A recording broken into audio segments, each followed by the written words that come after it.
Hello and welcome to Aaj academy. What's up guys, hope you are doing well.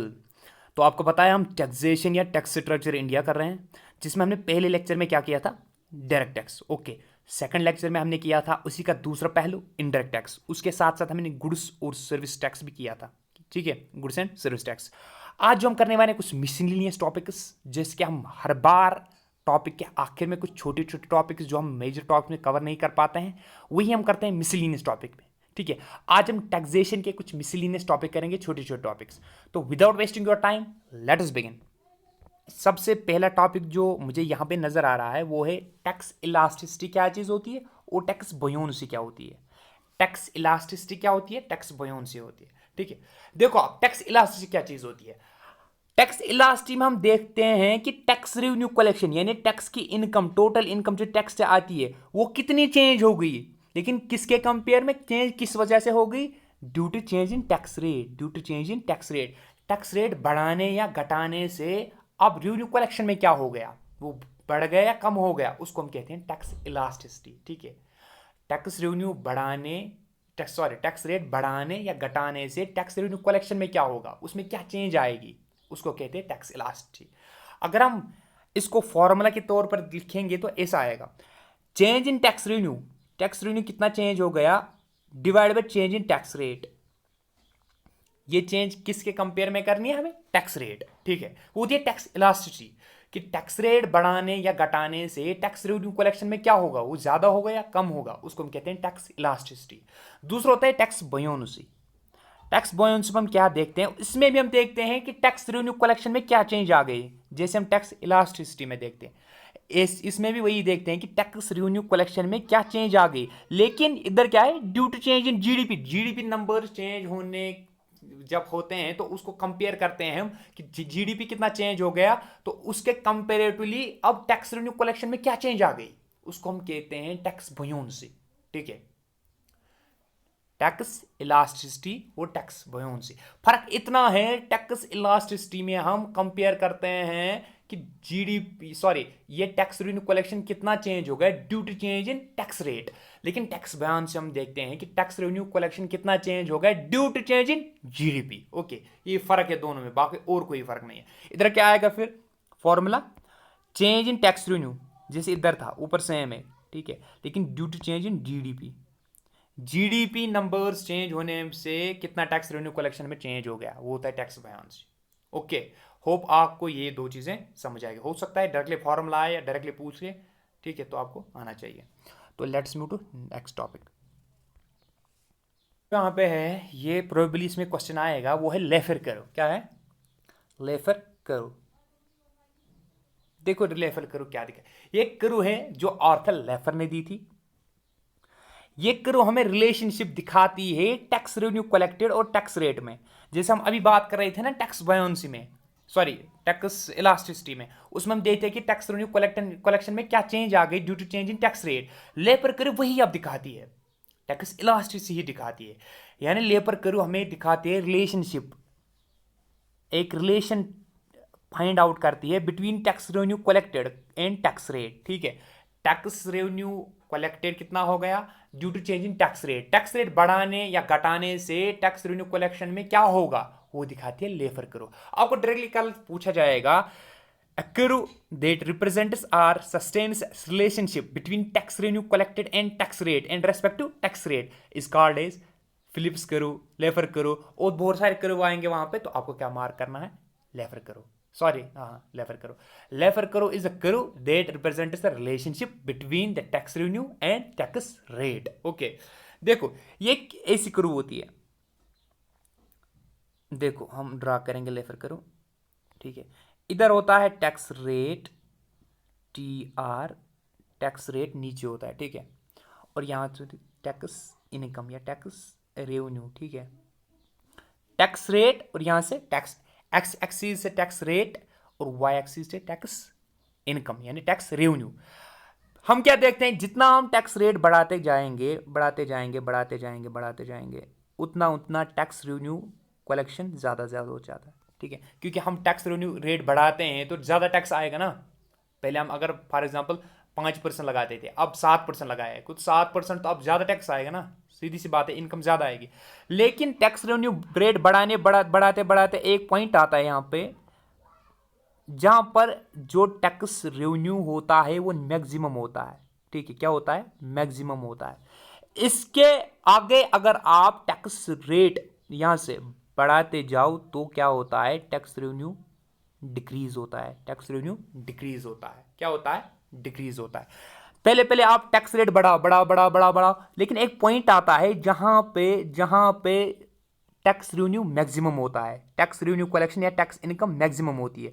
उसके आगे आप बढ़ाओ टैक्स रेट तो टैक्स रेवेन्यू डिक्रीज होता है। इसलिए होता है कि अब लोगों को लगता है कि ज्यादा टैक्स रेवेन्यू बढ़ना पड़ता है, तो वो क्या करते हैं? टैक्स इवेजन करते हैं, टैक्स की चोरी करते हैं, टैक्स नहीं भरते हैं, बचना चाहते हैं, तो इसलिए टैक्स रेवेन्यू फिर कम हो जाता है। वो हमें दिखाती है लेफर करो। क्या दिखाती है? लेफर करो। यहां पर लिखा गया है it is inverted U shaped, जो हमने यहां पर दिखाया इन्वर्टेड यू। ठीक है, तो इसमें क्या दिखाया जाता है? आपको यह भी आ सकता है कि लेफर करो is inverted you shaped, oblique, parabolic, straight, parallel x axis, कोई कुछ भी आ सकता है। तो आपको याद रखना है कि टिपिकल जो लेफर करो है that is inverted you shaped, क्योंकि पहले आप जितना भी टैक्स रेवेन्यू रेट बढ़ाते जाओ तो टैक्स रेट बढ़ाने से रेवेन्यू ज्यादा आएगा। ठीक है, लेकिन एक पॉइंट आता है जहां पर अब टैक्स रेवेन्यू मैक्सिमम होता है। इसके आगे आप टैक्स रेट बढ़ाते जाओ तो लोगों को लगता है कि बर्डन है, अब गवर्नमेंट ज़्यादा टैक्स लगा रही है, तो लोग बचने की कोशिश कर रहे हैं। कोई टैक्स चोरी करता है, टैक्स इवेजन, टैक्स अवॉइडेंस करता है, ठीक है, बहुत सारे तरीके अपनाता है, तो फिर रेवेन्यू आता है गवर्नमेंट को कम। इसलिए एक पॉइंट में यहाँ इस पॉइंट तक गवर्नमेंट को आइडिया होता है कि यहाँ तक टैक्स रेट बढ़ाओ, तो एक गवर्नमेंट को यहाँ पे एक फोर व्यू भी मिलती है, एक आइडिया मिलता है कि यहां तक, इस पॉइंट तक आप टैक्स रेट बढ़ाओ, वहां तक रेवेन्यू बढ़ेगा, इसके आगे मत जाओ क्योंकि लोग फिर टैक्स भरना बंद करेंगे। ठीक है, ये होती है लेफर करो। ओके,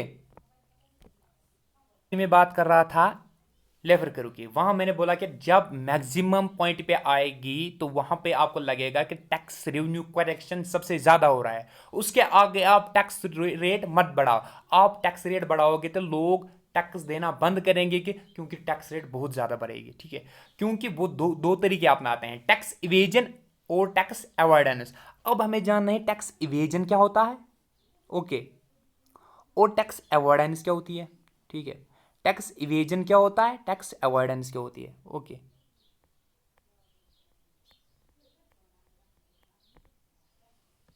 इधर देखो, आप इधर देखो, टैक्स इवेजन में क्या होता है, दोनों इलीगल है, लेकिन ये इलीगल एक प्रैक्टिस है जहां पर देखो देखो, कोई भी इंसान हो, कोई भी ऑर्गेनाइजेशन जिसको टैक्स देना पड़े, या कोई भी कॉरपोरेशन, वो क्या करती है, वो इंटेंशनली, ठीक है, मतलब इसको पता होती है कि मुझे टैक्स देना है, फिर भी डिलिबरेटली, इरादे से वो टैक्स नहीं देता। ठीक है, avoid is paying his tax true to his liability. ठीक है, जो कि टैक्स लायबिलिटी उस पर थी, उसको पता है कि 5 लाख, फॉर एग्जाम्पल 5 लाख मुझे टैक्स भरने हैं, तो उसको पता है कि 5 लाख मुझे, लेकिन स्टिल वो नहीं भर रहा है, अवॉइड कर रहा है, नेग्लिजेंस दिखा रहा है कि मैं नहीं भरूंगा। वो होता है टैक्स इवेजन, कि इंसान मानता है, कोई ऑर्गेनाइजेशन मानती है, हाँ मेरे पे टैक्स लगा है, हाँ मैं मानता हूं, लेकिन फिर भी नहीं दूंगा मैं। ठीक है, उसको कहते हैं टैक्स इवेजन। ठीक है, टैक्स से बचना। लेकिन इस प्रैक्टिस में क्या होता है, टैक्स माना जाता है, हाँ मेरे पे लगा है tax, true to my figure, true to my tax liability, लेकिन still I am not paying, मैं फिर भी नहीं दूंगा। वो होता है टैक्स इवेजन। दूसरा कंसेप्ट इसके साथ होता है टैक्स अवॉइडेंस, नैरो डिफरेंस है। ठीक है, इसलिए आराम से समझो। टैक्स अवॉइडेंस में क्या करते हैं, टैक्स अवॉइडेंस में लोग कुछ न्यू टेक्निक्स और टूल्स हैं, ट्रिक्स ढूंढते हैं, जो टैक्स अथॉरिटीज ने लॉ बनाए हैं उसमें कुछ लूप होल्स ढूंढते हैं, कुछ ट्रिक्स ढूंढते हैं, कुछ वीकनेसेस ढूंढते हैं, उनको फिर एक्सप्लॉइट करते हैं। कैसे करते हैं, कुछ न्यू टूल्स और टेक्निक से पेमेंट नहीं देते हैं। ठीक है, मैं आपको समझाऊंगा कैसे। फॉर एग्जाम्पल, इधर क्या था, टैक्स इवेजन में सीधे बोलता है हाँ मेरे पास 5 लाख टैक्स है, लेकिन फिर भी नहीं दूंगा मैं, वो होता है टैक्स इवेजन, मानता है लेकिन देगा नहीं। टैक्स अवॉइडेंस में क्या करता है, टैक्स अथॉरिटीज को बेवकूफ बनाता है एक तरीके से।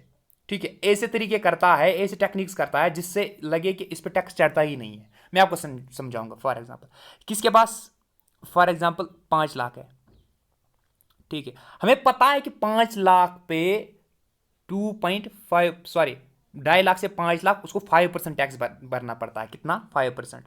ठीक है, जिसकी भी इनकम 2.5 लाख से ऊपर है उसको 5% टैक्स देना है। तो इसको टैक्स लगता क्योंकि इसके पास 5 लाख है। लेकिन इसने क्या किया है, इसने अब किसी अपने रिलेटिव या किसी दूसरे अकाउंट में पैसे डाले, ठीक है। इसमें 2.5 लाख और दूसरे में सेम 2.5, ठीक है। इसने अब दो अकाउंट्स बनाए, एक अकाउंट में 2.5 रुपीज इसने डाले, दूसरे अकाउंट में 2.5, ठीक है। अब देखो इस 2.5 पे इसको कोई टैक्स चढ़ेगा? नहीं चढ़ेगा, क्योंकि 2.5 तक छूट है। इस 2.5 पे नहीं चढ़ेगा क्योंकि 2.5 तक नील है। तो उसको असल में चढ़ते थे, ठीक है, असल में उसको टैक्स लगता था 5 लाख पे। लेकिन उसने कुछ ऐसे एडजस्टमेंट किए अपने अकाउंट्स में कि 5 लाख एक अकाउंट में डाले और 5 लाख दूसरे में। तो गवर्नमेंट को लगता है कि ये अकाउंट किसी और का है तो इसमें 2.5 लाख है, इस पर कुछ नहीं चढ़ेगा। इस तरीके से दूसरा अकाउंट दूसरे का है, इसमें 2.5 लाख है इनकम या जो भी मनी है, तो इस पर नहीं चढ़ेगा।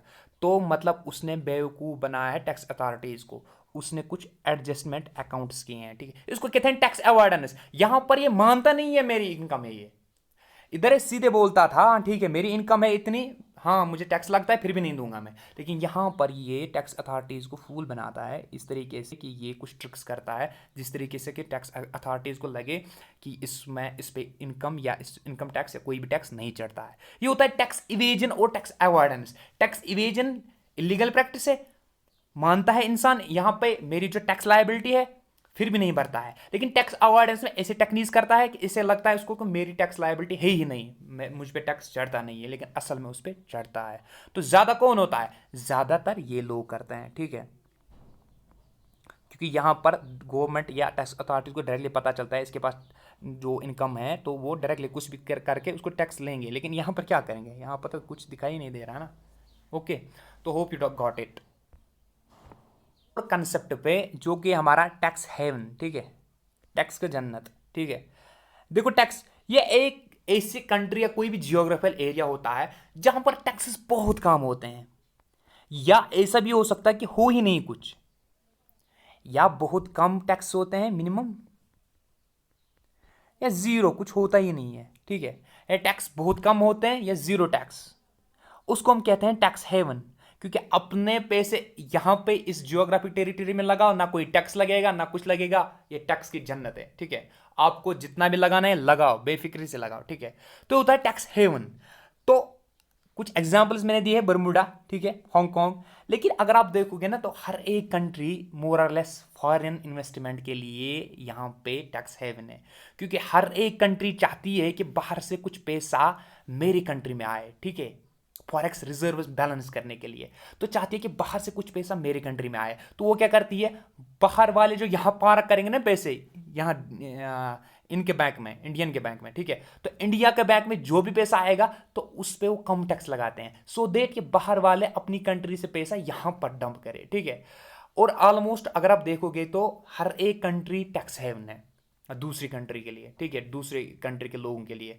अगर मुझे यहाँ पर फॉर एग्जाम्पल 7% टैक्स भरना पड़ता है और यूएसए मुझे 5% भरना पड़ता है, तो मैं अपना पैसा कहाँ पार्क करूंगा, यहाँ पे कि यूएसए पे?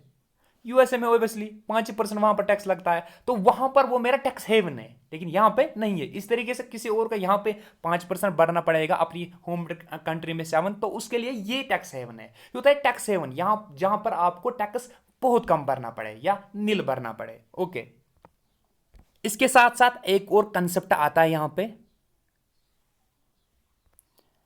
जिसको हम कहते हैं पागोवियन टैक्स, ठीक है। पागोवियन टैक्स ऐसा टैक्स होता है जो कि कुछ ऐसी बॉडीज या ऐसी आर्टिकल्स या ऐसे ऑब्जेक्ट्स पे लगता है जिनके एनवायरनमेंट को नेगेटिव इंपैक्ट हो, एनवायरनमेंट को नेगेटिव इंपैक्ट हो, ठीक है। कुछ टैक्स ऐसे प्रोडक्ट्स, ऐसे ऑर्गेनाइजेशन या ऐसे चीज़ों पे लगता है जिन पे एनवायरनमेंट से, जिनको एनवायरनमेंट से क्या नेगेटिव इंपैक्ट पड़ता हो, ठीक है।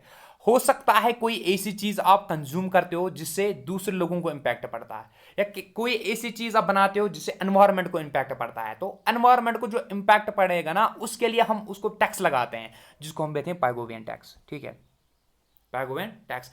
फॉर एग्जाम्पल मैं आपको समझाता हूं, टैक्स ऑन अल्कोहल, ठीक है।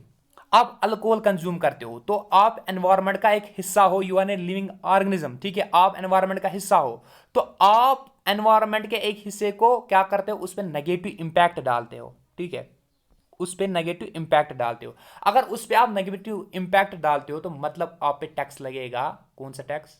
पर्गमेंट टैक्स, ठीक है। फॉर एग्जाम्पल इस तरीके से, फॉर एग्जाम्पल कोई फैक्ट्री कोई चीज बनाती है जिससे बहुत सारा पोल्यूशन निकलता है, गैस निकलते हैं, बहुत सारे केमिकल्स निकलते हैं, ठीक है, तो एनवायरनमेंट को वो पोल्यूशन करता है, तो उस पर लगेगा पाइगुएंट टैक्स, क्योंकि वो एनवायरनमेंट को इंपैक्ट करता है, उस नेगेटिव एनवायरनमेंट इंपैक्ट के लिए उसको लगता है पाइगुएंट टैक्स, ठीक है, ठीक है।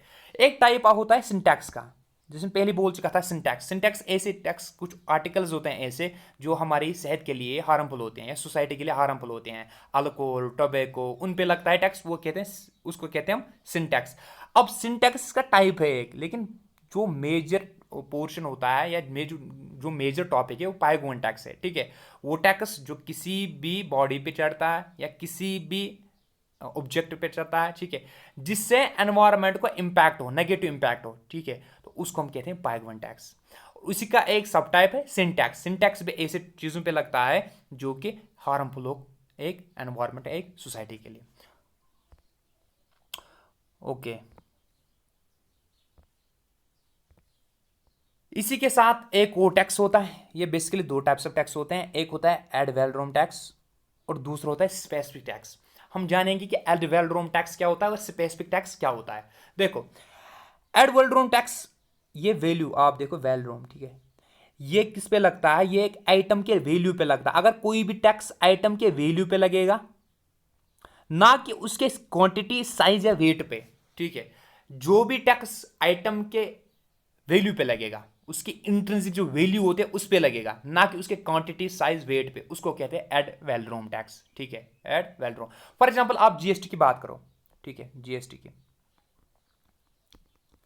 अब मैं कहता हूं कि हमारे पास दो प्रोडक्ट्स आए, ठीक है, एक हमारे पास आया, फॉर एग्जांपल हमारे पास, फॉर एग्जांपल एप्पल आईफोन आया, ठीक है, और इसके साथ साथ हमारे पास 2 किलो की चीनी आ गया, ठीक है, एप्पल आईफोन 2 किलो की चीनी। तो आप बोलो किस पे जीएसटी ज्यादा चढ़ेगा? ठीक है, जीएसटी किस पे ज्यादा चढ़ेगा? ज्यादा आईफोन एक्स पे, क्योंकि उसकी वैल्यू ज्यादा है। वरना अगर हम वेट करेंगे, कहां आईफोन एक्स की वेट और कहां यहां पे आप देखो चीनी की 2 केजी उसकी वेट, तो हम वेट को मेजर नहीं करते यहां पर हम वैल्यू पे लगाते हैं टैक्स। किस पे? वैल्यू पे, ना कि वेट पे, ना कि क्वांटिटी पे, ना कि साइज पे। उसको हम कहते हैं ad valorem tax. For example goods and service tax, छोटी चीज होती है इतना टैक्स लगता है, लेकिन बड़ी से बड़ी चीज में छोटा टैक्स लगता है, क्योंकि वो वैल्यू की टैक्स होती है, ना कि क्वांटिटी, साइज, वेट की। इसके कंपेयर में आप देखो, इसके कंपेयर में होता है स्पेसिफिक टैक्स, इसी का उल्टा। Okay, specific tax, specific tax वो टैक्स होता है जो लगता है किसी भी क्वांटिटी पे, बिकॉज किसी भी प्रोडक्ट पे, बिकॉज ऑफ इस क्वांटिटी, ऑफ इस साइज या वेट, ना क्या इट्स वैल्यू, ठीक है, वैल्यू, ठीक है, इसके वैल्यू पे नहीं लगता है, बल्कि इसकी क्वांटिटी पे लगता है, साइज पे लगता है, वेट पे लगता है। तो अब अगर आप देखोगे तो एड वैलोरम टैक्स का अपोजिट है। एड वैलोरम में लगता था वैल्यू पे, क्वांटिटी, साइज, वेट पे नहीं, लेकिन स्पेसिफिक टैक्स लगता है क्वांटिटी, साइज और वेट पे, ना कि वैल्यू पे। फॉर एग्जांपल एक्साइज ड्यूटी जो गवर्नमेंट ये लगाती थी, स्टेट गवर्नमेंट, ठीक है, एक्साइज ड्यूटी मतलब मैन्युफैक्चरिंग ड्यूटी, किस पे? लिक्वेयर पे, अल्कोहल वल्कोहल, ठीक है, तो उस पे लगता है स्पेसिफिक टैक्स। क्योंकि आप देखो, कोई एक बोतल अल्कोहल या लिक्विड खरीदता है, कोई 4 बोतल, तो टैक्स इस पे ज्यादा लगेगा। ऑब्वियसली इसने 4 बोतल, ठीक है, 4 लीटर जिसने खरीदे, जिसने 1 लीटर खरीदा, ज्यादा किस पे लगेगा? ज्यादा 4 बोतल जो थी या 4 लीटर जो थी लिक्विड, उस पे लगेगा ज्यादा। उसको हम कहते हैं स्पेसिफिक टैक्स, क्योंकि वो क्वांटिटी हम वहां पर देखते हैं, ना कि वैल्यू, क्योंकि प्रोडक्ट सेम है ना।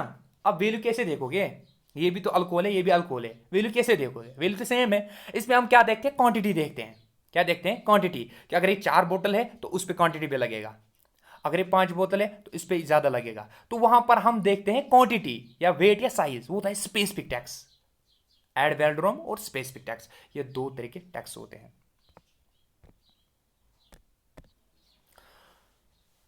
एक और इंपॉर्टेंट टैक्स होता है जो 2016 में इंट्रोड्यूस हुआ था, ये टैक्स अखिल रंजन कमेटी की रिकमेंडेशन थी कि ये टैक्स लगाओ यहाँ पे, ठीक है। इनकम टैक्स का ये पार्ट था जिसको हम कहते हैं गूगल टैक्स और इक्वलाइजेशन लेवी, ठीक है। गूगल टैक्स या इक्वलाइजेशन लेवी। गूगल टैक्स देखो क्या होता है, ये 2016 में रिकमेंड किया था अखिल रंजन कमेटी में, इंपोज किया गया एज एन इनकम टैक्स, ठीक है, पार्ट ऑफ इनकम टैक्स। इसमें क्या होता है, जो भी कोई फॉरेन कंपनी यहां पे काम करती है, ठीक है, लेकिन उसकी यहां पे कोई फिजिकल अपीयरेंस नहीं है, कोई परमानेंट एस्टेब्लिशमेंट नहीं है, कोई बिल्डिंग होती, कोई ऑर्गेनाइजेशन होती, कोई कंपनी होती, वो होती नहीं यहां पे, लेकिन वो यहां से पैसा जनरेट करती है थ्रू देयर एड्स, एडवर्टाइजमेंट्स या थ्रू देयर सब्सक्रिप्शन जो भी है ऑनलाइन, ठीक है। यहां से वो ऑनलाइन पैसा कमाते हैं, लेकिन ना कोई यहां पर उनकी फिजिकल अपीयरेंस, ना कोई यहां पर एस्टैब्लिशमेंट है, सेटलमेंट नहीं है, तो उन पे लगता है गूगल टैक्स, ठीक है, या equalisation levy. For example Google, Google जो भी यहां पे सर्विसेज दे रहा है था, उससे यहां पे रेवेन्यू नहीं जनरेट होता है, लेकिन बड़ी सी कंपनी यहां पे खड़ा नहीं की है, ठीक है, तो उसको हम कहते हैं गूगल टैक्स। अमेजॉन, फेसबुक हो गया, ठीक है, इन पे लगता है गूगल टैक्स या इक्वलाइजेशन लेवी। कोई भी फॉरेन कंपनी जो इंडिया में काम कर रही हो, यहां पे सर्विस दे रही हो, यहां से इनकम ले रही हो, लेकिन फिजिकल अपीयरेंस नहीं यहां पे, ठीक है, कोई बड़ी सी मतलब ये ऑनलाइन चलता है सारा कुछ, उससे लगता है गूगल टैक्स। 2016 से लिवी हो गया। तो कितना लगता है, 6% लगाते हैं अगर ये कंपनी 1 लाख से ज्यादा एक्सीड कर दे पेमेंट, ठीक है। अगर पेमेंट करेगी एक्सीड मोर देन 1 लाख, तब लगता है 6%, ठीक है। अगर लेस देन 1 लाख है तो 6% से कम ही लगेगा, मतलब है ही नहीं, 6% से कम जीरो ही है डायरेक्टली, ठीक है।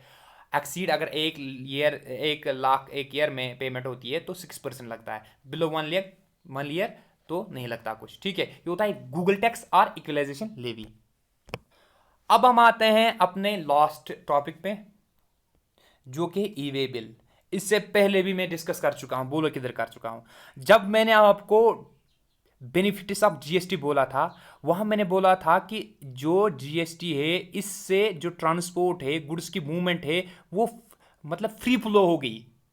क्योंकि पहले क्या होता था कि जब भी जीएसटी से पहले कि गाड़ी को रोकना पड़ता था, जिसके कंसाइनमेंट गुड्स थे, कि आप दिखाओ मुझे ये टैक्स भरा है, एक्साइज ड्यूटी भरी है, सेल्स टैक्स भरा है, दूसरा टैक्स भरा है, तो उसको बार बार एक जगह पे एक टैक्स चेक होता था, दूसरी जगह पे दूसरा टैक्स, तो बार बार रोकना पड़ता था उस गाड़ी को, ठीक है। तो उससे मूवमेंट जो थी कंसाइनमेंट गुड्स की, वो कम होती थी, ठीक है, या उसमें हिंड्रेंस आती थी।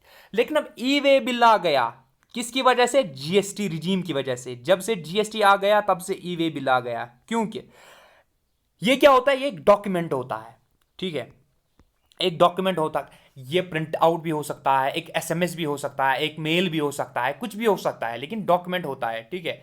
ये उस इंसान के पास होना चाहिए जो उन assignment, sorry, consignment of goods जिसके पास हो, जिसके जो उसका उस वक्त अथॉरिटी जिसके पास हो, जिसके पास ये गुड्स हो, इंचार्ज जो गुड्स का हो, उसके पास यह होना जरूरी है। अगर मेरी पोजेशन में गुड्स है तो मेरे पास ई वे बिल होनी चाहिए, लेकिन किस किस के पास, अगर वो गुड्स उनकी वैल्यू हो 50,000 से ज्यादा।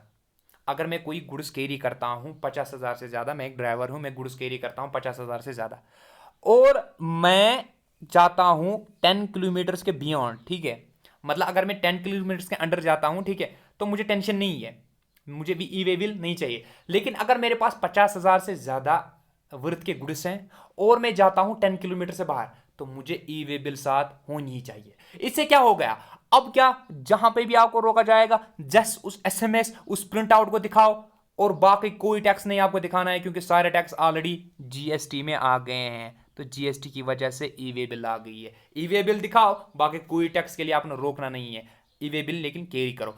ये आप पहले, आपको इसके लिए रजिस्ट्रेशन करनी पड़ती है, ठीक है, इनकम टैक्स डिपार्टमेंट में रजिस्ट्रेशन करनी पड़ती है अपनी गुड्स की, फिर वहाँ से कुछ प्रिंट आउट या निकाल सकते हो, या कोई सॉफ्ट कॉपी, ठीक है।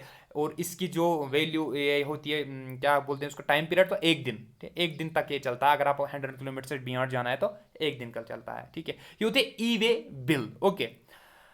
तो यहाँ पर हम करेंगे ख़त्म अपने जो मिसलिनियस टॉपिक्स हैं। तो नेक्स्ट लेक्चर में हम क्या करेंगे, हम पहले फिजिकल पॉलिसी पे कुछ एमसीक्यूज करेंगे, इंपॉर्टेंट एमसीक्यूज, और उसके बाद टैक्सेशन पे कुछ एमसीक्यूज करेंगे। मैंने इनको मिंगल नहीं किया है कि आपको फिर ये पता ना चले कि फिजिकल पॉलिसी के क्वेश्चन कौन है और टैक्सेशन के कौन है, इसलिए मैं अलग अलग इनको कर रहा हूँ, फिजिकल पॉलिसी पहले तो उसके बाद टैक्सेशन, ठीक है। तो टिल देन, गुड बाय।